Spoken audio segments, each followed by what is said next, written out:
വയനാട് ലക്കിടിയിൽ കാട്ടാന ശല്യം അതിരൂക്ഷമായി തുടരുന്നു. വനാതിർത്തിയുടെ ചില ഭാഗങ്ങളിൽ വൈദ്യുത വേലികൾ സ്ഥാപിച്ചിട്ടുണ്ടെങ്കിലും അതൊന്നും വന്യമൃഗങ്ങളെ തടയാൻ പര്യാപ്തമല്ല. യാതൊരു തടസ്സവുമില്ലാതെ ആനകൾ നാട്ടിലിറങ്ങി കർഷകരുടെ കൃഷിയിടങ്ങൾ വ്യാപകമായി നശിപ്പിക്കുകയാണ്. പ്രധാന പാതയോരങ്ങളിൽ പോലും ആനകൾ നിലയുറപ്പിക്കുന്നതിനാൽ ജനങ്ങളുടെ സ്വൈര്യജീവിതം പൂർണ്ണമായും സ്തംഭിച്ചിരിക്കുകയാണ്. ആളുകൾക്ക് ജോലിക്ക് പോകാനോ കുട്ടികൾക്ക് സ്കൂളിൽ പോകാനോ അത്യാഹിത ഘട്ടങ്ങളിൽ രോഗികളെ ആശുപത്രിയിലെത്തിക്കാനോ കഴിയാത്ത ഭയപ്പാടിലാണ് ഈ പ്രദേശം.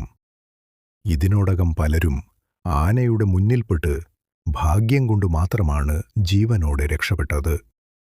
നാളെ ആരെങ്കിലും ആനയുടെ ആക്രമണത്തിൽ കൊല്ലപ്പെട്ടാൽ ആ കുടുംബത്തിനു മാത്രമാണ് ആ നഷ്ടം. മൃഗസ്നേഹികൾക്കോ ഉദ്യോഗസ്ഥർക്കോ അതുകൊണ്ട് യാതൊരു നഷ്ടവുമില്ല എന്ന് നാട്ടുകാർ വേദനയോടെ പറയുന്നു. മനുഷ്യർ ഏതു നിമിഷവും മൃഗങ്ങളുടെ ആക്രമണത്തിന് ഇരയായാലും ഒരു മൃഗത്തിനു പോലും ചെറിയൊരു വേദന പോലും ഉണ്ടാകാൻ പാടില്ലാത്ത നിയമവ്യവസ്ഥയാണ് ഇവിടെ നിലവിലുള്ളത്.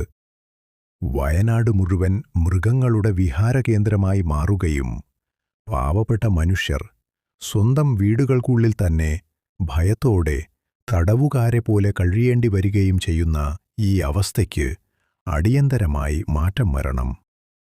മൃഗങ്ങൾക്ക് കിട്ടുന്ന അതേ പരിഗണനയും സുരക്ഷയും വനാതിർത്തിയിലെ മനുഷ്യർക്കും ഉറപ്പാക്കാൻ തയ്യാറാകണമെന്നാണ് വയനാട്ടുകാരുടെ ശക്തമായ ആവശ്യം.